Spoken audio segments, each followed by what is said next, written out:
Hello everybody, welcome back to Cure for the Common Game. Today we're going to talk about Tolsimir Wolfblood. Now, Tolsimir Wolfblood, originally from Ravnica, has seen a couple of reprints, maybe one or two.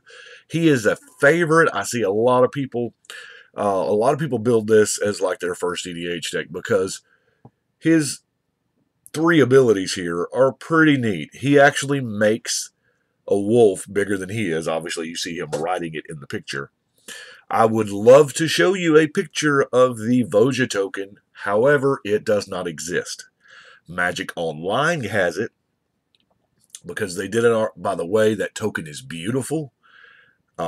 Just one more reason why we should see a reprint of this guy since we're doing tokens now. And yeah. Or maybe we should just have the token packs that I talked about. Watsy? What's up? Anyway.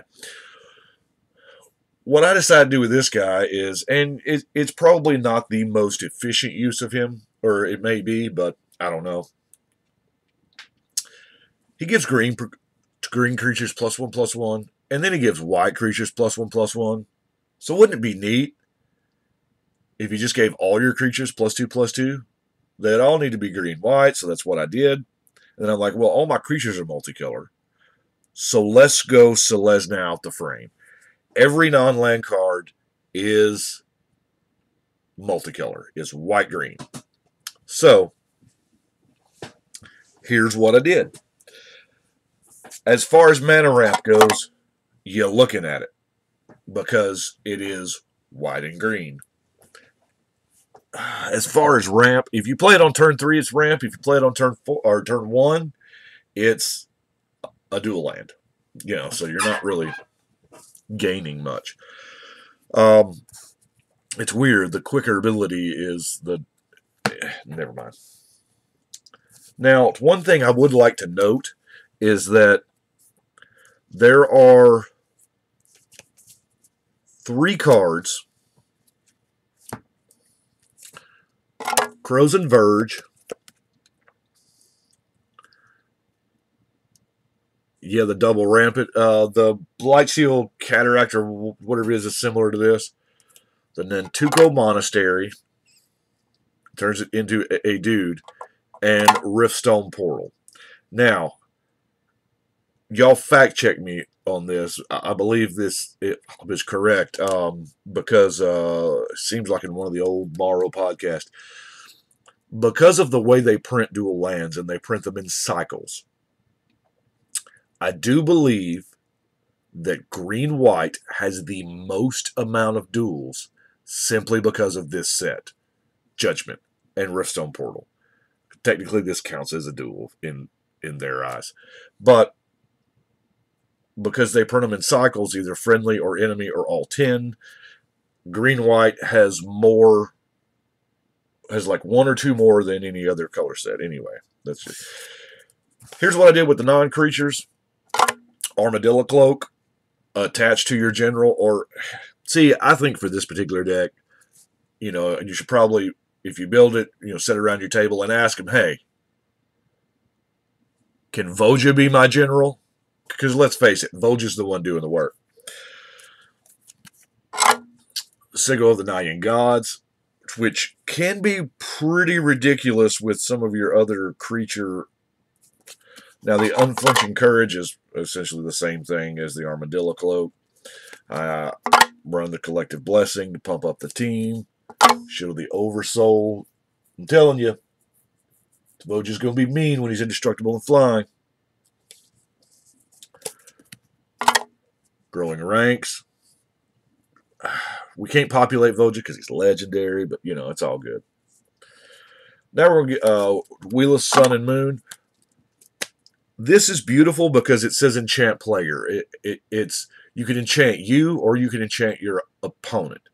Now, if you're getting milled, obviously you're going to enchant yourself. But I have actually played this card in uses to where you would enchant your opponent. Now, since Hypnotoad or the Get Rog Monster is such a big thing, and you've got, you know, zombie and graveyard shenanigans, Wheel of Sun and Moon is a nice card. Nature's Blessing, way back in Alliances, there's a certain point in time where you just don't need any more lands and would love to get the +1/+1 counter, or, just have it have trample. Or hey, you can get into some crazy banding shenanigans. Hunting Grounds does absolutely nothing unless you have Threshold. But wow, this is amazing. An opponent, so yeah, back then they did not make cards with the idea of multiplayer in mind. So an opponent cast a spell, you can just free dude. Seems good. And to make sure you have the right dude, you can, which this actually now, I believe if this was printed now, this would be green-black because you have to sacrifice a creature. And it might even put it into play. But it's green-white, so we're using it. Speaking of black, that's green-white's #1 enemy. So that's actually their only shared enemy. Reclamation can be a beating for the mono black player. It really can, especially if their general involved, or if their strategy involves attacking with their general. Now, Engineered Might. Wow. I mean, because there are times when I've wanted both of these. There are times when I have wanted the Might of Oaks, and there's time when I've wanted the Overrun. Now, granted, they shave off a little bit. It's only +2 instead of 3. It's only +5 instead of 7. But, hey, I'm good with it, because if you're just swinging for the kill with your general, or if you're swinging for the kill with your team, Engineered Might is what you need. Call the Conclave is a Watch Wolf. Yeah, that's what it is. Reborn Hope. Hey, we finally get to use it to its fullest advantage because it can get back any card in the deck. Similar to Pillar of Params, can cast any spell in the deck. And then Hymn to Rebirth is green-white. Yeah, way back when the color pie was kind of, a work in progress. But, hey, this is Rise from the Grave in green-white. Congregation at Dawn. Tutors of creatures that you need. Common Bond, of course, kind of a giant growth thing.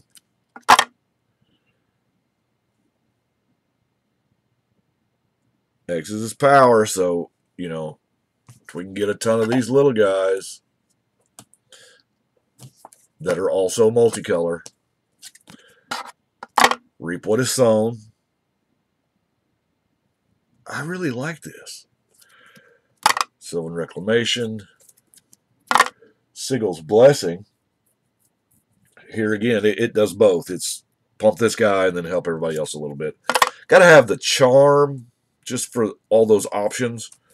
And Fracturing Gust, because, those are two powerful things that if you can't destroy it, a lot of times you just lose. Now let's get to the creatures. Dramoka. There's a green-white is known for just the synergies in between the +1 counters and the bolsters and it's really good. Knight of New Alar is going to pump everybody at least +2. Well, no, not at least, just +2/+2. The Ambusher. Wow. Oversoul of Dusk is a, let's face it, it's a 7/7 in our deck. Well, it only costs 5, so it's probably coming out before the general, if it does. Dauntless Escort to save you from that nasty Wrath of God. Because it doesn't say regenerate, so it's allowed. Now, Kil'jaeden Frostbeast is the Ice Age take on the old the Thicket Basilisk. But I love the fact that this does not have to deal combat damage. It blocked or is blocked by. So I think y'all saw in one of the other decks I have a, everybody must block this guy. You don't have to deal the damage to kill him. They're just going to die because they blocked him. Now, with playing a lot of dudes, we might as well be playing with Karametra because, lands are good. Enlisted Worm, yeah, there's no way to really set up the Cascade in this deck, but, it's fun, and I like shooting dice every once in a while. Roll a dice and see what you get. Chronicler of Heroes. Here again, the +1/+1 counter theme. Smiter. Fleecemane Lion. Oracle of Nectars. Gaining X life. Mycoid Shepherd. I don't think the Power 5 restriction is that hard to deal with in this deck because of all the pump that we have. Hex Hunter that got creased there up at the top. But you know what? It still Hex Hunts. That's what I'm talking about. Renegade Rallier. Celestina. I'm not going to try to pronounce that second word. But, it has reach and it can block 2 dudes. The Scale Lord messes with counters. Now, Imitantris just prevents all damage that would be dealt to Voja. Yeah. Anyway. Yeah, the other tokens are fine too. This is a Voja deck.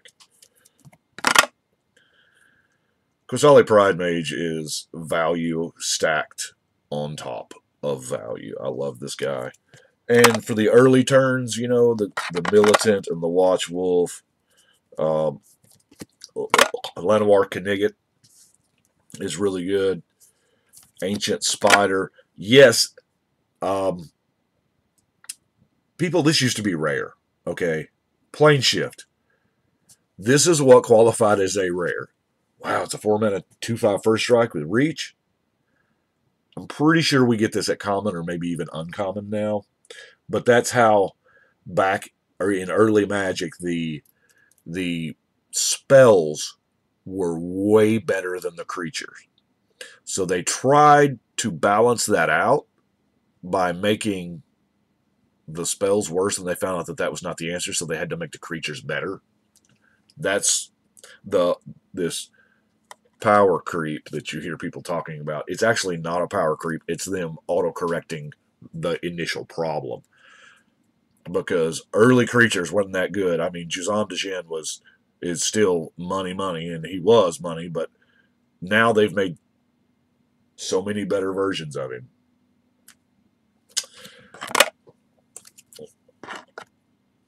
And it populates and makes centaurs. Castilian has Renowned, which is also a +1 counter thing. Support. Wow. I mean, yeah, it's a ton of mana, but it just mana equals counters. Seems good. Armada Worm. Risen Sanctuary, because sometimes you just need an 8/8 Vigilant guy. The War Leader. This is what I'm talking about right here. Fleetfoot Panther for those shenanigans that you might want to do. Pale Recluse. Grizzly Leotau. And this is the real deal with the 4-mana token. Centaur. Outlander. Yeah, there's a lot of just straight out black hate in green-white. Hey, there's Mana Ramp. Man, that is super damn shiny. Let's get that glare off of there. Arashan Sovereign. And last, but of course not least, the Wayfaring Temple. Populates. It's a lot of token goodness. A lot of... that's just how I built Voja. Or, yeah, who are we kidding? This is a Voja deck. I just won't, I would love for my play group to let me use Voja as the general. Who cares about Tolsimir? Combat damage from Voja is what needs to happen here. Kind of like a Ragavan. Anyway, I do appreciate y'all watching. Thank you very much. But right now it's time to shuffle and cut.